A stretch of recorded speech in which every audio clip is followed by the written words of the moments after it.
বন্ধুসকল আপোনালোক সকলোকে আকৌ এবাৰ স্বাগতম জনাইছো আমাৰ চেনেল এছাম ট্ৰিটছ এণ্ড ট্ৰেভেলত।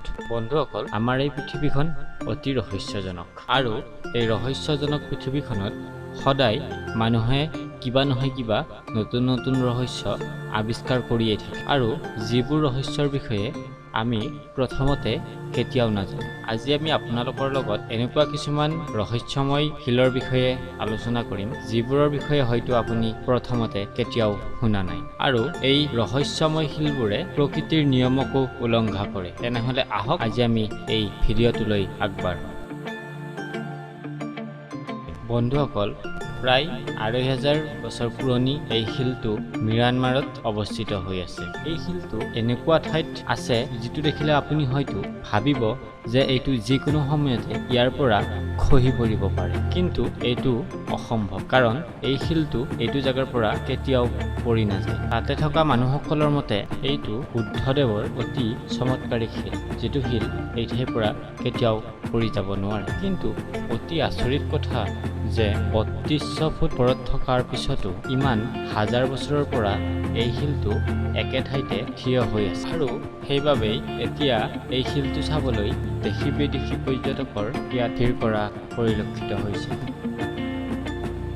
বন্ধুসকল আমাৰ ভাৰতবৰ্ষতো মহাবলীপুৰম মন্দিৰৰ ওচৰত এটা অতি ডাঙৰ শিল দেখাত অতি বিপদজনকভাৱে ওলমি আছে। প্ৰায় ১৬ ফুট ডাঙৰ আৰু ২৫০ টনতকৈও অধিক ওজনৰ এই শিলটো এঢলীয়া ঠাই এডোখৰত প্ৰায় ৪৫ ডিগ্ৰী কোণত এই শিলটো ওলমি আছে আৰু হাজাৰ হাজাৰ বছৰৰ পৰা আজিলৈকে এই শিলটো এই ঠাইৰ পৰা অলপো লৰচৰ পোৱা নাই। দেশ বিদেশৰ পৰা বহুতো পৰ্যটক এই শিলটো চাবলৈ আহে আৰু চাবলৈ আহি তেওঁলোক আচৰিত হৈ পৰে, কাৰণ যি হাৰত এই শিলটো ওলমি আছে এই হাৰত এনেকুৱা শিল এটা ওলমি থকাটো প্ৰায় অসম্ভৱ। ইংৰাজসকলৰ দিনত এইটো এক বিপদজনক শিল বুলি ভাবি এই ঠাইৰ পৰা আঁতৰাবলৈ বহু চেষ্টা কৰিছিল, কিন্তু যিমান চেষ্টা কৰিলেও এই শিলটো সেই ঠাইৰ পৰা আঁতৰ কৰিব পৰা নাছিল। স্থানীয় বাসিন্দাসকলে কয় যে এইটো ভগৱান শ্ৰীকৃষ্ণৰ মাখনৰ মটকা আছিল, যাৰ বাবে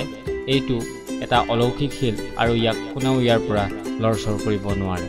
আপোনালোকে ইয়াৰ বিষয়ে কি কয় আমাক নিশ্চয় কমেণ্টত উল্লেখ কৰক।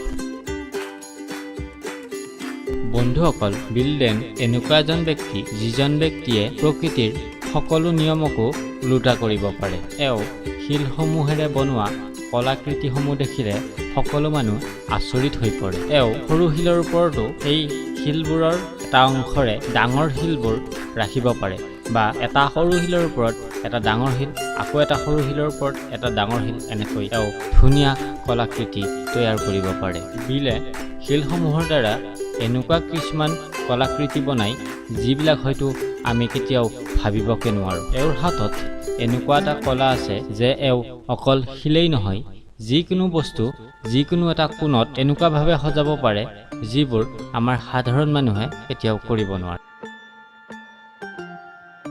নোভা স্কুলিয়াত থকা এই ৰহস্যময় স্থানলৈ প্ৰতি বছৰে হাজাৰ হাজাৰ পৰ্যটকক আকৰ্ষণ কৰে। এই ঠাইৰ সাগৰৰ পাৰত এনেকুৱা এটা শিল আছে যিটো শিলে প্ৰকৃতিৰ সকলো নিয়মক এতিয়ালৈ উলংঘা কৰি আহিছে। এইটো শিল এটা অকণমান শিলৰ ওপৰত এনেকুৱাকৈ থিয় হৈ আছে যে আপুনি দেখিলেই হয়তো আচৰিত হৈ পৰিব। আৰু বৈজ্ঞানিকসকলে কয় যে এই শিলটো এনেকৈ বহু বছৰৰ পৰাই ইয়াত থিয় হৈ আছে। এই শিলটো বহলে প্ৰায় ৬ ফুট আৰু দীঘলে প্ৰায় ৩০ ফুট ওখ।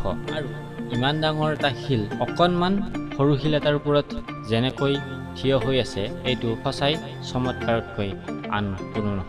সাগৰৰ পৰা অহা অতি টান ধুমুহা বা বতাহেও আজিলৈকে এই শিলটো সেই ঠাইৰ পৰা অলপো লৰচৰ কৰিব পৰা নাই।